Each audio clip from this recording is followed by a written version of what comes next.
história do meu pai é muito mais interessante do que a minha história. Ele é que tem, não eu. Ele tinha vivido primeiro com uma mulher em 1930 e tantos, né? Uma mulher que ele também roubara do marido, mas roubara assim na cara dura. Sabe como é que é? Qual é o nome para anotar aqui? No caso, se não me engano, é Clotilde. Clotilde, o nome dela. E esta Clotilde é uma história ainda da década de 30. No final da década de 30, lá 37, 38, é o que eu estimo. É uma estimativa minha. É que sua mãe morreu no mesmo dia que Clotilde, no mesmo hospital. Exatamente. Duas mulheres que morreram no mesmo dia. Como vocês podem ver, é difícil saber como contar essa história.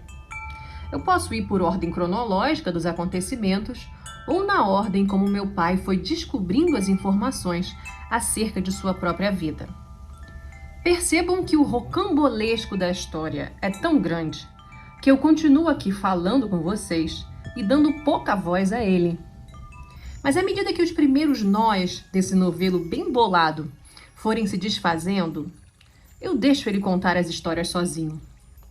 Mas antes de mergulharmos nas histórias desse capítulo, só preciso dizer que, como Pedro estava sumido da vida de Augusto, enriquecendo e tendo seus contatos com o advogado Otávio Correia de Araújo, eu só vou voltar a esses dois personagens ricos nos próximos capítulos. Agora vamos focar em meu avô Augusto e suas mulheres. Tentem imaginar 20 ou 25 anos de conturbada vida política no Brasil, entre 1920 e poucos e 1945. Eu sei, você vai me dizer quando é que a vida política no Brasil foi tranquila, né?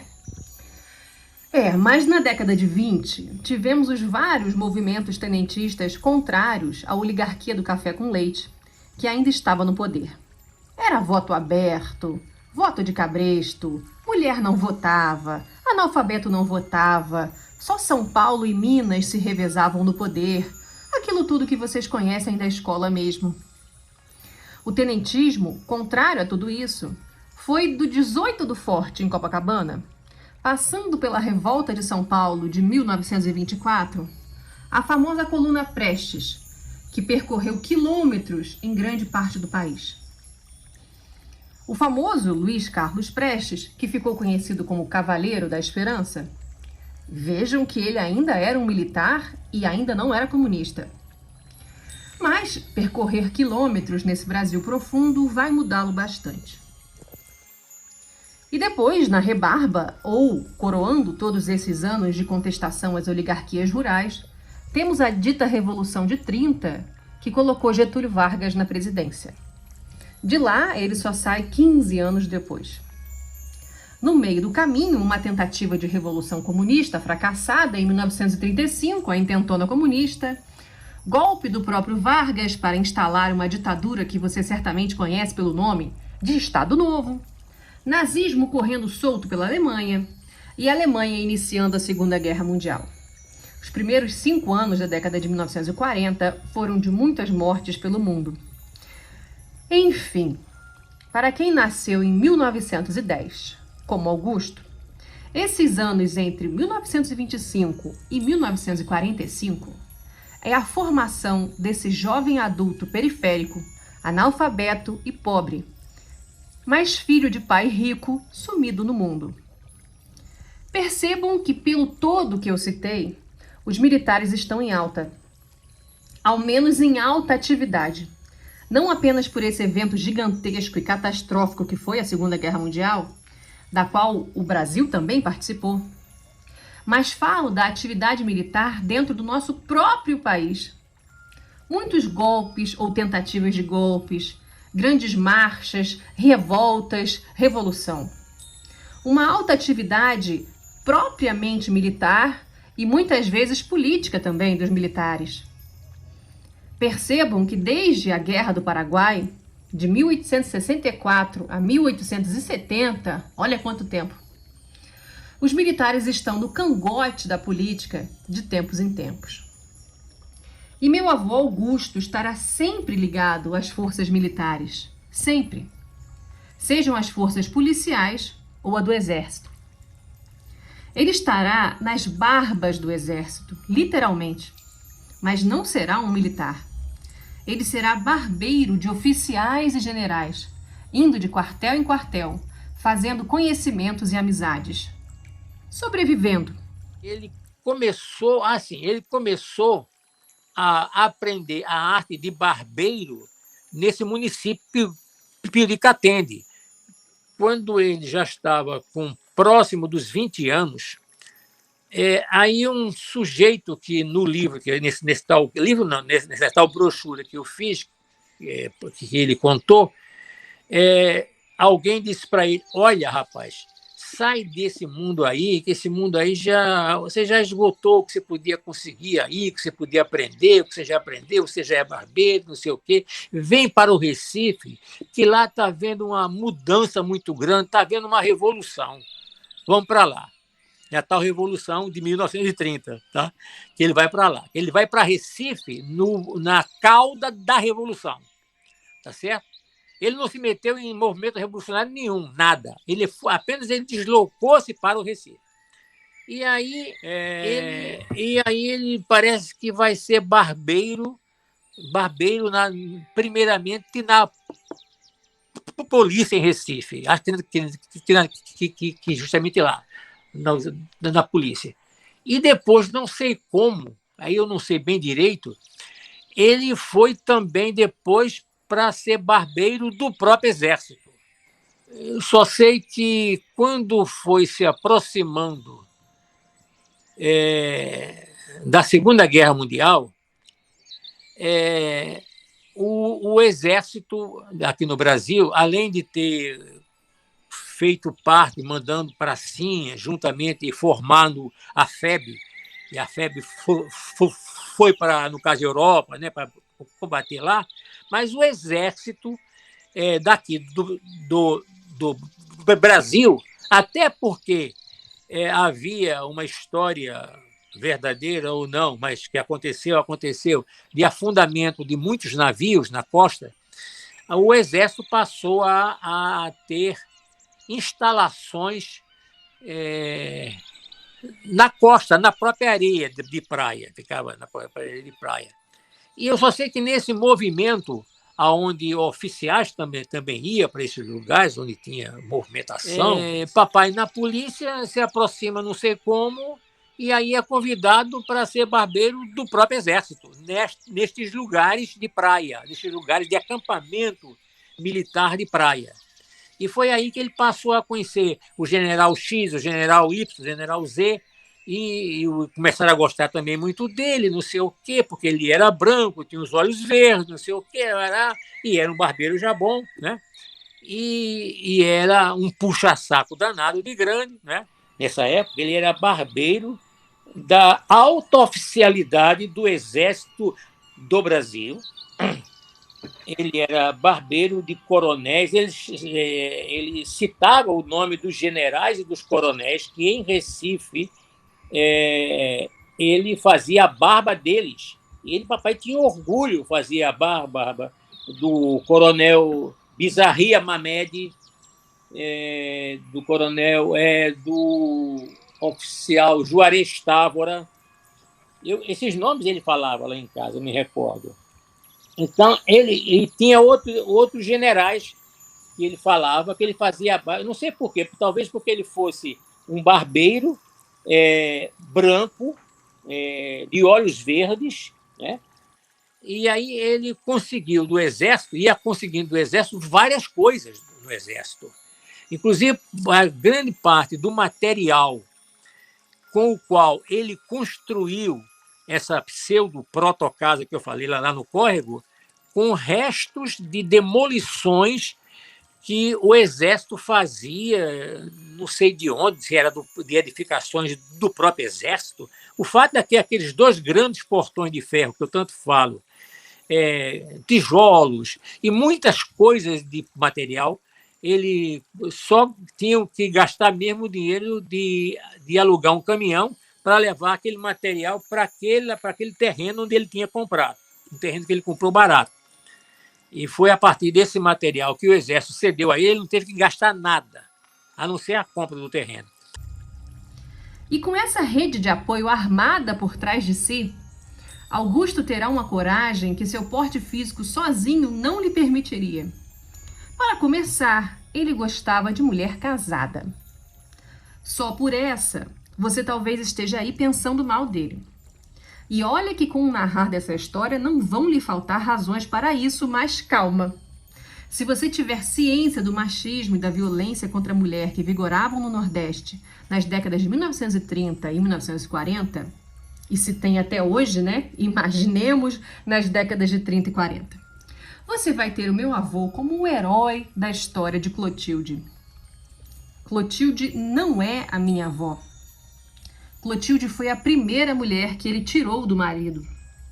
Minha avó, Amara, foi a segunda. Para mim, isso é um sinal de que o que não faltava eram maridos ruins por aquelas bandas. Mas calma, vamos ver Clotilde primeiro. Então, de mulheres nós temos Clotilde, nós temos Amara, nós temos Luísa e Letícia. Voltando a Clotilde, que foi nos anos 36, isso é um chute meio, mais ou menos, também 36, 37, por aí assim. Clotilde, papai, conheceu-a em sendo barbeiro já do Exército.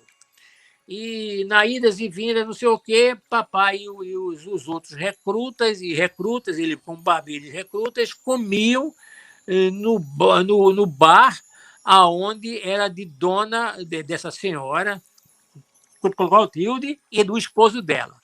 O esposo dela tinha este bar com ela, quem fazia o almoço para todo mundo, para alimentar todo mundo, era ela, e ela tinha 8 filhas com esse cara, com esse marido.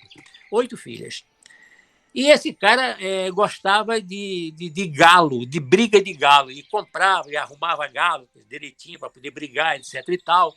E quem tinha que ajeitar os galos todos, quer dizer, aprontar o galo para o galo ficar bem brigão, era a mulher, a esposa, que tinha que aprontar os galos dele todos. E dar comida, não sei o quê. E de vez em quando um galo dele perdia, do esposo dessa tal mulher, ele ficava muito irritado, quase batendo nela na frente dos clientes que estavam lá almoçando. Aí papai um dia disse, não vai bater em mulher aqui na minha frente, não. Papai era todo, também, e papai sentindo-se importante porque ele era o barbeiro de generais. Quer dizer, ele não era qualquer merda. Ele era um barbeiro que tinha acesso aos generais. Então o pessoal tinha um certo receio, sabia quem era ele. E ele era metido a cavalo do cão mesmo, entendeu? E sabia que as pessoas tinham um certo medo dele, não por causa do físico, da estampa, da capacidade de luta dele. Porque mas ele era pequeno, né? Por causa das ligações que ele tinha. Quer dizer, se bater nesse cara aí, a gente pode, né? As pessoas tinham um certo receio dele por causa disso. Ele não reconhece, ele nunca jamais diz que é isso. Mas ele sempre dá a bravata dele, né? Ele disse, então, você não vai bater na sua mulher, pelo menos enquanto a gente estiver aqui almoçando, você não vai bater nela. Aí a dona ficou gostando do rapaz que teve a coragem, o peito, né? Que não é qualquer homem que se... Porque lá naquela época vigorava o ditado de quem briga entre marido e mulher não se mete a colher. O papai meteu uma colher de grande, pedreiro, uma pá. Não foi uma colher. Na frente dos outros. Na frente de todo mundo, entendeu? E a mulher disse, esse menino tá abertamente dizendo que papai era um homem de muita coragem, assim, fazendo um elogio danado a ele. Eu só sei que essas coisas foram aproximando os dois até que houve a cantada, né? Se você quiser, a gente pode morar junto. Aí ela disse, mas e o meu marido? Sei lá, que esse besta para lá, deixei ele com esses galos dele, sei lá. Eu sei que foram morar juntos, né? E aí Clotilde engravida dele e tem a 9ª filha. Ela já tinha 8 filhas e o engravidamento com Augusto, que foi a primeira filha de Augusto, o primeiro filha de Augusto, né? A primeira cria que Augusto teve com essa senhora, foi uma mulher também, Clotilde. Qual é o nome? chamada, peraí, Alderita. Também. Alderita. Não sei quem foi que deu o nome, se foi o papai, se foi ela, a Clotilde. Eu sei que aí ficou com 9 filhas, imagina isso. Aí ele já estava, eu me recordo que ele conta que ele estava no município de Socorro, num quartel que fica lá em Socorro. Eu me recordo, uma névoa de lembrança, que eu já estive nesse quartel uma vez, papai me levou nesse quartel de Socorro. Socorro não fica muito distante de Recife, não. Fica tanto quanto próximo de Recife, e era um tal dos quartéis que não ficava muito longe da praia, para onde esses aquartelamentos militares tinham que ir para poder fazer a defesa das fronteiras marítimas, por causa do papai. É que sua mãe morreu no mesmo dia que Clotilde, no mesmo hospital. Exatamente. Né, no mesmo dia. As duas morreram. Uma vindo do Rio de Janeiro, uma vindo de navio, até porque não havia outro jeito de vir. Ele via do Rio de Janeiro de navio, comeram uma comida estragada e teve que ir para o hospital e morreu, olha só que coincidência, no mesmo dia que a Mara também morreu. Né? Tanto é que aí alguém foi avisar papai, a tua mulher morreu, aí ele foi lá para cuidar do enterro da minha mãe, né? E aí, quando volta para casa cansado de ter enterrado a mulher, não sei o quê, tendo que cuidar de duas crianças pequenas, né? Eu e também a Ilza. Quando volta para casa do enterramento, do enterro de mamãe, vai lá uma pessoa para dizer assim: olha, volta para o cemitério, tu tem que enterrar outra mulher tua. Papai conta assim, inclusive. Aí o papai ficou puto com algum cara que chegou dizendo isso, né? Que negócio é esse? Você não respeita, não vê que no dia que minha mulher morre, não vim aqui para zoar com você, não. Eu vim para dizer que você não tem outra mulher chamada assim, assado? Tenho. Teve. Pois é, ela veio do Rio de Janeiro e morreu. E ela morreu hoje. E é preciso fazer o enterro dela. E ela falou lá, às vezes, você lembrou o teu nome, tal, aí então estão te chamando. Eu não vim aqui para. Fui eu que vim aqui para te chamar, não. Mandaram te chamar. Aí papai foi lá e teve que enterrar a segunda mulher dele no mesmo dia. A segunda não, porque ela tinha sido a primeira. Mas... Agora, sobre a minha avó Amara, é que complica a minha escolha narrativa. Será que eu narro a história dela em ordem cronológica? Não. Eu vou narrar na ordem que meu pai conseguiu entender tudo. Ele já era adolescente. Mas deixa, que depois eu volto à infância dele. Aí eu só sei que quando eu estou já com 16 anos, e aí bate num desses tais portões de ferro, daquela tal cara que eu falei lá no córrego, bate lá aquele portão, eu vou abrir aquele portãozão, aí aparece um rapaz alto, não muito alto, mas moreno. Assim, com uns 18 ou 20 anos de idade? 18, 20 anos de idade era. Uns 20, talvez 21, sei lá. Ele chegou lá e disse: Dona Maristá, chamando pelo nome, me dá minha mãe. Me perguntou: boa tarde, Dona Maristá. Ele perguntou isso, era como uma mosca como que se tivesse vindo até aqui, onde está a orelha minha, e me contasse toda a história. Naquele momento, como se passasse um filme, eu tivesse visto, eu sabia tudo o que ia acontecer. Foi uma coisa incrível de eu ter, assim, num átomo de tempo, ter quase que compreendido tudo. Não com os detalhes, porque os detalhes foi ele que me deu. Mas você, no portão, já achou que ele fosse seu irmão, não? Não. Então, não entendeu tudo. Não. Você entendeu que tinha coisa para acontecer ali. Não, eu veja só. Palmas, eu abro o portão, ele disse: boa tarde, gentil, uma pessoa educada, boa tarde, disse: boa tarde. Ele disse: Dona Maristá. Ora, mãe, eu nem sabia, minha mãe, imagina, nunca tinha visto retrato, nunca tinha visto nada. Ninguém nunca, o nome dela não era falado lá em casa. Meu pai não falava o nome dela, ninguém falava, nem eu, nem ninguém. Aí, de repente, Dona Maristá. Aí eu disse: não. Eu respondi com como se fosse a coisa mais normal do mundo, que ela não estivesse em casa, só apenas que ela não estava em casa.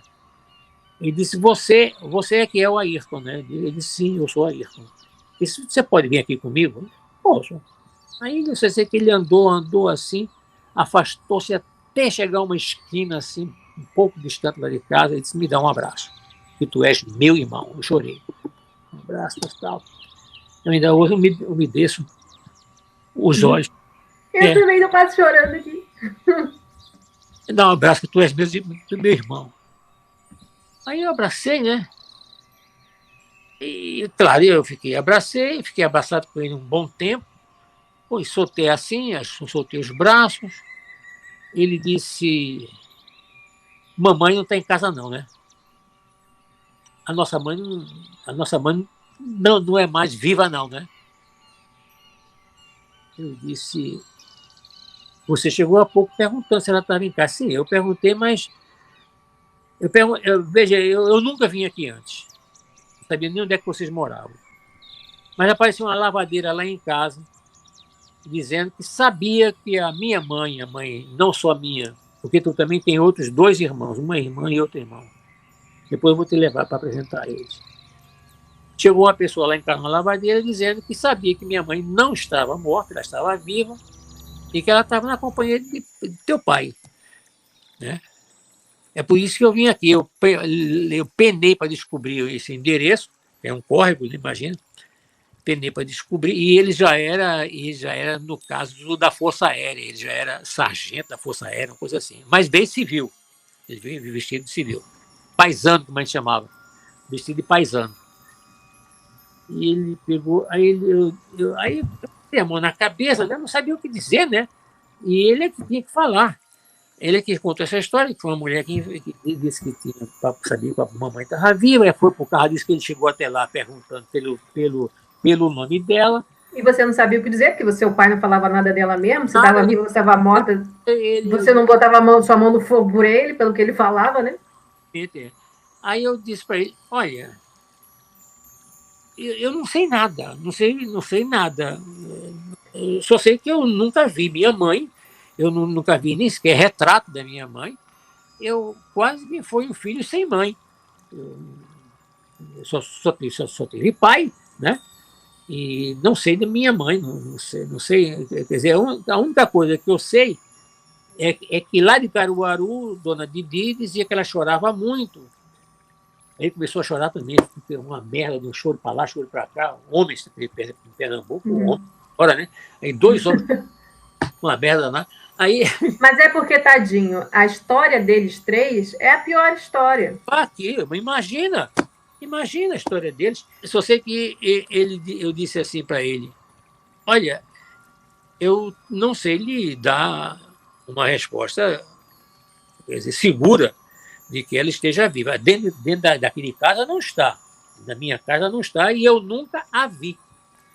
Mas se você está dizendo que alguém falou que ela está viva, eu Ayrton, vou achá-la. Eu só não tenho dinheiro, mas eu vou sair por aí e vou achá-la. Aí ele disse, dinheiro não seja por isso. Ele disse, você vai precisar de quanto? Eu disse, não, eu não sei de quanto. Quer dizer, eu vou achá-la, já estou imaginando o que é que eu vou ter que fazer. Eu vou percorrer os locais por onde meu pai disse que passou, e vou, nesses locais, eu procurar quem lembra dele, vou perguntar, enfim, eu contei para ele qual era o plano que eu tinha. E como eu havia nascido em Caruaru e sabia as cidades onde tinha, no caso, quartéis, meu pai foi de quartel em quartel, fugindo, né? Ele não ficava dentro do quartel, trabalhava lá, mas tinha que sair para um lugar qualquer e ele temia que alguém pudesse matá-lo, né? E aí, o lugar onde nós nascemos foi lá, no caso, em Caruaru. Ele disse, eu vou percorrendo essa rota toda, eu sei o nome dos quartéis das cidades todas, eu sei quais são, e eu não vou falar com ele, nada, que é para não levantar, no caso, a lebre. Não era mais fácil procurar uma certidão de óbito em algum lugar e ir no hospital em que ela morreu? Não era mais fácil? Ir no hospital onde ela morreu? Como é que eu sabia do hospital que ela tinha morrido? Eu só soube disso depois. Foi Só depois que eu descobri tudo, tá certo? Eu fui até lá, até Caruaru, nos bairros lá, até que alguém falou para mim, não sei quem foi que me falou, que soube que papai havia enterrado 2 mulheres. Eu disse, como é que é? Enterrou 2 mulheres, no mesmo dia ele enterrou 2 mulheres. Eu disse, puta que pariu. Eu não tenho 2 mães, né? Que confusão. Aí, assim, aí alguém me falou, olha, o único cemitério grande que tem aqui em Recife é o cemitério de Santo Amaro. Um cemitério grande para cachorro, onde quase todo mundo, né, tanto do bairro Santo Amaro, que é um bairro grande, como de Casa Amarela, era enterrado lá. Isso depois de eu ter ido até Caruaru, de eu ter ido... Você foi conversar com a tal de Dina, certa? Em várias cidades. Não, mas de ti só sabia dizer, aí eu só me lembro dela chorando. Você foi em quais lugares e conversou com quais pessoas? Olha, eu fui em Socorro, porque eu já tinha, quando eu era pequeno, eu tinha ido em Socorro, no quartel do Socorro eu fui. Como é que é o nome? Fabrica Pitu, inclusive, a cachaça. Eu fui em Bezerros, que fica perto lá de Caruaru, onde tem um quartel também lá. Um quartel pequeno, mas tem. Eu fui lá, aí eu perguntava, olha, eu tenho um pai que trabalhou aqui há um certo tempo. Vitória de Santo Antão. Vitória de Santo Antão. Exatamente isso. Também eu fui lá. Em Vitória, ninguém não sei quem é. Não. Também já se fazia. Eu estava com 16 anos, né? Uhum. Eu sei que foi muito difícil. Eu só sei que dia que me deu. Disse, olha, talvez Juca, compadre Juca, que era com esse compadre que papai havia deixado a Isa com ele. Aí o compadre Juca é que me disse, olha, o teu pai enterrou 2 mulheres. Eu acho que uma das 2 mulheres que ele enterrou foi a tua mãe. Eu disse, mas 2 mulheres como? Não sei lá, ele contou a mim, contava. Mas a mim ele contava, claro, você era uma criança, ele não ia contar um negócio desse, uma criança. Você era criança. Mas ele me contou esse negócio. E o cemitério de Santa Amaro, esse Juca vivia em Caruaru, depois é que ele veio para Recife, muito tempo depois. Mas foi ele que me deu uma luz. Ele não disse que assim, assado. Ele me deu uma luz que talvez no cemitério de Santa Amaro, quem sabe, né, que é um cemitério grandão. Aí eu fui no cemitério de Santa Amaro, cheguei lá na parte onde tem a burocracia do cemitério. Eu disse, eu gostaria de falar aqui com uma pessoa encarregada do cemitério. O cara disse, a moça disse assim, mas encarregada como? Com um coveiro? Eu disse, acho que um coveiro não. Uma pessoa que cuide desse negócio de anotar. Livro de registro, alguma coisa assim. Aí eu expliquei por quê. Quando eu expliquei por quê, menina, as pessoas todas que estavam meio desconfiadas comigo, quase que fizeram o trabalho para mim. Uhum. Entendeu? Quer dizer, eu ganhei com a história.